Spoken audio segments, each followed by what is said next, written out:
button. Press the goddamn button. Say through the scam, Ford allegedly got the credentials of the iCloud accounts belonging to multiple NBA and NFL players. And here's what the U.S. Attorney for the Georgia's Northern District had to say just a little while ago. This all results from Mr. Ford's scheme to take on a number of persona, including that of individuals working for Apple, to try to get into accounts and get personal information from professional athletes, as well as to impersonate people involved in the adult film industry, which led to the sex trafficking of a young woman who Mr. Ford then put up on essentially dates, advertised for this woman to engage in commercial sex acts with professional athletes and record those sex acts. He then used those recordings to try to recruit other professional athletes to engage in commercial sex acts with the same young woman.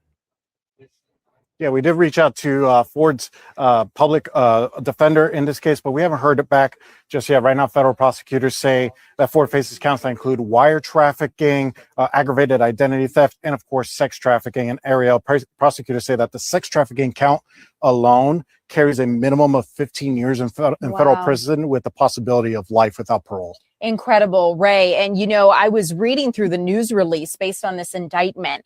And, you know, they were saying additionally in May 2021, this suspect, I guess you could say felon, since he already is a convicted felon, but Kwamaine Ford, they said that he allegedly posed as the adult film star and recruited, tricked, and coerced, allegedly, a female victim in order to get her to do these acts with the players. So my next question is there any talk of others being charged in this? Would the NBA or athletes, players be? So because of the nature of the case, the U.S. Attorney did not go into and reveal the identities of the victims and these athletes. But just to add to your point, that's what's alleged in the information. That's what U.S. Attorney Hertzberg was just talking about, that this scheme led to that girl being used for the sex acts and being allegedly sex trafficked. But he did say that it didn't go just beyond, you know, identity theft and all these allegations. I want to say this real quick. I guess it doesn't really matter how many videos you upload, how many stories you see, how many lives you see ruined. If you horny, nothing is going to stand in the way of a person's insatiable appetite. Let me rephrase that. If you have a desire for something, logic is gone. Nobody can stop you. No one on your team can stop you from making a life-altering decision. If you want to steal, rob, destroy, kill, if you got it fixated in your mind that this is what you want to do, can't nobody change you. This is one of them stories that you see, and for some people, it's like, all right, here we go again. For me, it's like, here we go again. But my goodness, for y'all to have all this money, y'all still be here tricking off and making some of the worst life decisions ever.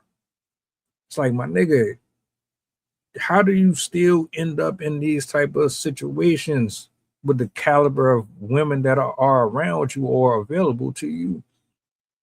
You don't have to do this. I don't even advocate for paying for sex. But if you're going to do it, there's professional ways to do it. And now look, but let me finish playing this before I go all the way in. He said in one point he actually had this a felon allegedly had access to one of the athletes' indoor security cameras inside of his house. So pretty serious charges that this person is allegedly facing. And investigators say through the scale. I thought there was a little bit more, but it was just that.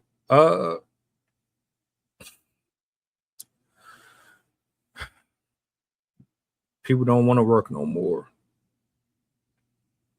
Niggas is finding all types of ways to make money, even at the expense of degrading another human being. We don't even have compassion for our own people no more. Men don't respect women. Women don't respect men. Whoever this young lady is who was put in this position to go out here and set these men up, willingly, unwillingly, my heart and my thoughts and prayers go out to you, because I don't know what your situation is. I don't know how you ended up in that space. I don't know if you got family or friends. I don't know if you grew up in a healthy environment. I don't know how you got to that point, but that's really fucked up. And then the guy, whoever he is, you were already a convicted felon. How you even got a second chance to walk free and you still go out here and drop the ball is amazing to me. Question. He went to jail prior to this, right? We talk about how hard it is for people who get out of jail to find work.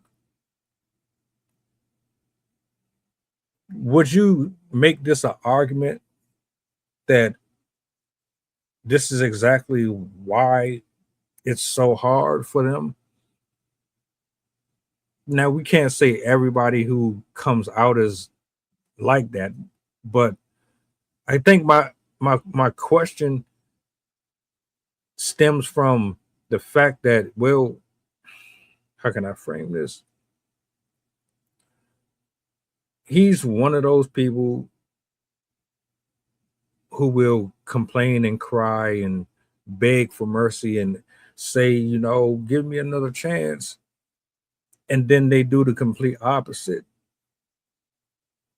Does it have anything to do with the fact that the economy is just extremely messed up, that we don't have the same comforts to get out here and pull in 60, 70, $80,000 a year? These jobs are not giving us the type of income required to live comfortable at all. Would you say the pressure drove him to that criminal activity, or is it just something that was taught to him and he's not going to change that part of him? The traffic women out, disgusting, despicable. I don't have no respect for that. You're a spawn or Satan. But it's like, all right, man, at some point we got to do better with who we released back to the public. We got to do better with getting folks counseling that might be going through stuff. It's too much going on in the world, way too much going on in the world to be allowing certain folks to walk these streets so freely. You NBA players and you NFL players, and they didn't disclose no names, but shit, I know majority of you are either just smart enough not to get put in shit like this, or you've been in the headlines so many times, we just automatically going to assume that you are a part of this. Y'all got to do better. Just saying that. Y'all niggas is out here crashing out over adult actresses and this, that, and the third. You know that people can use whatever avatar they want, and on top of that, AI is pretty much getting to the point to where shit, you don't know what's real or fake anymore. Y'all playing a dangerous game. That's why y'all out here burning. You getting hit for all types of lawsuits and all type of shit. Y'all better wake up. And I mean wake up immediately. There's no way in the world I'm about to risk my life over some shit that's getting spread around to man to man to man to man. You don't know what these people got, nothing like that. Then you don't know who they connected to, who they like. I don't know, man. We need some healing. We need a shitload of healing. I know I'm all over the place. It was too much here, too much going on in this. What are y'all thoughts? Hey, this is Pilot Pushite to talking. We going back to Memphis and coming straight from New Orleans. The estimated time of arrival is about an hour. And I can turn your ghost if you try and play with my power. So when you look up and see the sun flashing, stay in your seat. If the flight attendant say you making trouble, then we got beef. The turbulence might get rocky, you better not spill your food. This is getting plain if you get it messy.